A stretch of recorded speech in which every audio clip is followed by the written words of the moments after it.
Hello, welcome to Foundation Step 10. First of all, I want to say that this is the last foundation step of the course and of my book. Be Cool to Yourself, a Mindfulness Guide for Survivors. So I just want to commend you, like I have been doing through these videos in this course, that your courage to allow yourself to be vulnerable and your commitment to yourself. And for some of us, this might be the first time where we've actually stepped back in life to really see what we're going through and how to work with it and get to a better place. So you're awesome. And don't forget that. And please don't push it aside. Absorb it and recognize the growth we've made, because I know by the time I was working on myself and doing all these works, inner work, outer work, all this stuff, and writing the book, my journey throughout the whole process was pretty darn incredible. And I have to give myself some credit for that, because it was commitment, determination, and living with purpose, and it continues to be today, regardless of my challenges. The challenges don't go away. They really don't. And sometimes, in my case, they intensify, but I have to have that ability and that awareness to be able to stop and create this space so I can reframe and get back to gratitude and tapping into my strengths to be the best version of myself, to live my best life and maximize my potential. And this is where it comes to in Foundation Step 10, being our best self, to live our best life and taking advantage of opportunities in life and things that come our way, and not just push them away and maybe regret them later. So the whole journey only continues from here on, where you make this your own. I do want to share that throughout this process, I continue to have challenges in life. This started when I started writing the book, or actually thinking about writing the book, 2012, when I was in prison for my DUIs, and then surviving the attack was a miracle to be alive. Then after that, I started journaling and writing this to live towards a purpose on why I think I survived the attack. To give back the way I really knew the best way I could. And that's what I'm doing now. And as we moved beyond that into 2 years later, when I found out the cancer diagnosis, my book shifted. In the early parts of my book, I talk about my trauma, my PTSD, my physical pain, and then I find out about the cancer, and it shifts to working with stress, looking at my life, how I'm living it, what I'm doing, what am I taking in, how am I living it, and what matters. And that's the reflection that brings us here to Foundation Step 10. What truly matters and what's important, and we live towards that way. And even today, as I record this, I'm at another transition with my health, where here I go, 4 years going on 5 years of being with this cancer, and all the side effects come up, and I'll let you know, a lot of times it hasn't been easy. It hasn't been easy, and it still isn't. But I will say this, if I continue my practice, it continues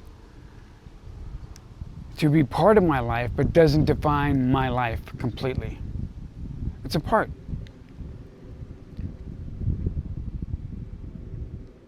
And I have to remember that. And I also have to remember that I'm strong and resilient and I can get through things. And once I get through things, it's much better. You know, I appreciate the struggle. And so this is foundation step 10, where we start off with reflecting on some of the reflections we brought in from the beginning, middle, and now end of the foundation steps course. In foundation step 1, and actually in the intro to our foundation step, we asked ourselves some questions to reflect on. What's our intention for being here? Are we living with purpose? So forth. And then in foundation step 1, we started learning about our anchors and grounding ourselves, self-regulating, so we can become grateful and connect.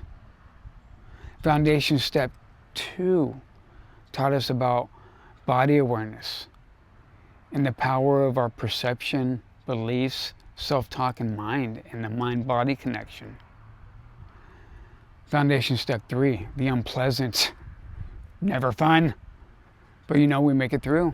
And we realize that in moments of being unpleasant or heightened and outside of our window of tolerance, we are able to, through our practice, come back in and expand our window of tolerance into one of clarity, where we can see life in a truer, healthier way, where we start expanding our holding space, where we're able to be with these uncomfortable thoughts, emotions, sensations, and just things in life. Which led us into foundation step 4 about stress reactivity and our habitual stress response and what it does to our immune system and our well-being. And we learned the stop technique, to stop, take a breath, observe, and then proceed, which led into the double P stop in foundation step 5, where we created this stress response. So we became aware of our stress reactivity, our habitual stress responses, our triggers, and now in 5, we're able to be aware of this because of our practice, and we're able to stop, take a breath, observe, perceive, change our perception, and then proceed with a new behavior action to implant those new perceptions or reframed perceptions. Foundation step 6, learning how to communicate, mindful communication, very powerful. Connection. Foundation step 7, what are we bringing into our life? What are we bringing into our life, and what are we doing with our time? And are there moments we can let go of things that don't really serve us, or that really don't stimulate our well-being and our strengths, where we can let these go and bring in things based off our strengths, our interests, and our enthusiasm. And that's what makes life enjoyable.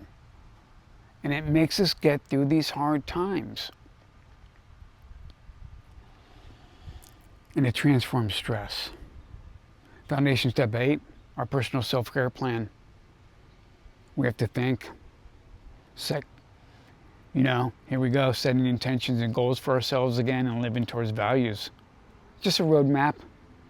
You can revisit it, but it's a way of holding ourselves accountable, which leads into foundation step 9, which probably one of the toughest ones to do, forgiveness and reconciliation. But that's true. The part of healing is being able to let go, forgive ourselves if we need to, forgive others, forgive ourselves for just being hard on ourselves, learn to forgive others, do this reconciling, building these relationships again, because we've transformed and transitioned our life from the intro to foundation steps to foundation step 9, where we're allowed to ask for some forgiveness, build some reconciliation, and improve off this. And once we start letting go of this forgiveness and reconnecting through reconciliation and reconciling things, there's this weight lifted off. And I don't know about you, but I don't want to leave this earth and transition to where I go without making sure all those things I was harboring have been let go of. And so I continue to work that. So if I harm someone on the spot, I apologize. And now we're at Foundation Step 10, where we look at how to be our best self, how to live life, and how to maximize our opportunities so we don't feel we let things pass us up or we live with this regret. It's just a commitment to yourself and to live life, which I found is the best medicine for my PTSD, for my cancer. The best medicine for me is to live life to its fullest, the best I can, using my strengths. So welcome to Foundation Step 10. I will say it again. You are so strong, resilient for your courage and your vulnerability. And like I said, most of us reading the book or going through this course, it could be the first time you have ever done any work. And it is difficult. And in my mind, never ending. It's constant work, daily. So I hope you enjoy these reflections. And I hope your awareness has allowed you to discover your strengths or get reconnected with them, so when opportunities do come up, you can bring in your best self. And you remember your best self. I mean, sometimes we have more energy than other times. Sometimes we feel better than other times. But in those moments, regardless of where we're at, we just commit to bring our best into each situation. So be cool to yourself, be cool to others, love you, and I really appreciate you.